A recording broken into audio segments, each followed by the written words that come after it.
L'ADEME annonce qu'il y aurait environ 900 000 créations d'emplois à terme dans la transition écologique, donc c'est vraiment énorme, on parle vraiment de centaines de milliers d'emplois qui vont être créés et induits par cette transition. Et l'un d'eux, c'est la filière du vélo, c'est une filière qui est en très forte croissance. Un autre exemple qui est super intéressant, c'est tout ce qui va être lié au recyclage et à la rénovation de l'électroménager ou du matériel informatique. Et aujourd'hui, on a un vrai problème de personnes compétentes sur ces métiers-là, et donc il va falloir recréer des compétences.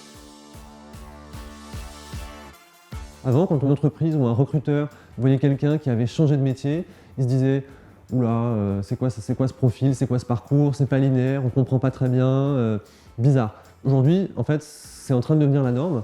Les recruteurs, les entreprises diversifient plus les profils, sont plus ouvertes. Et c'est là où la formation a un rôle essentiel et apporte énormément. Qu'on ait 20 ans ou 60, qu'on ait un bac plus 12 ou un bac 0, on peut aujourd'hui se former beaucoup plus, beaucoup mieux surtout. Il y a une offre qui est extrêmement riche. Et ça crée des opportunités pour les personnes qui sont plus éloignées de l'emploi, de trouver leur voie, de se réinsérer et donc de finalement retourner à l'emploi.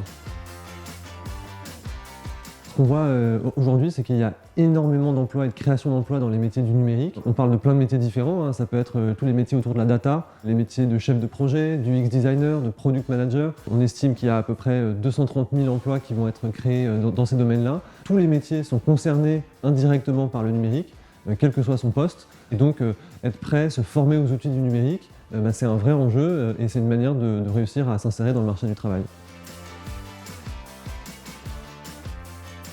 On va rentrer dans une phase de relocalisation, on va recréer des emplois plus proches dans certains métiers et on commence à voir des ouvertures d'usines, par exemple dans les filières automobiles ou dans les transports.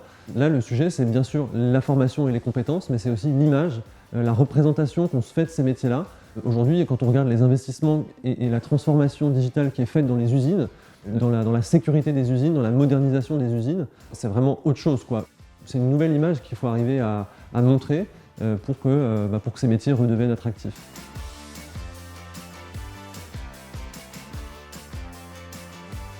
Si vous voulez continuer cette conversation sur l'emploi, rejoignez-nous sur Loopsider le 7 mars à 17h30 pour un événement où les candidats à l'élection présidentielle présenteront leur programme pour la formation.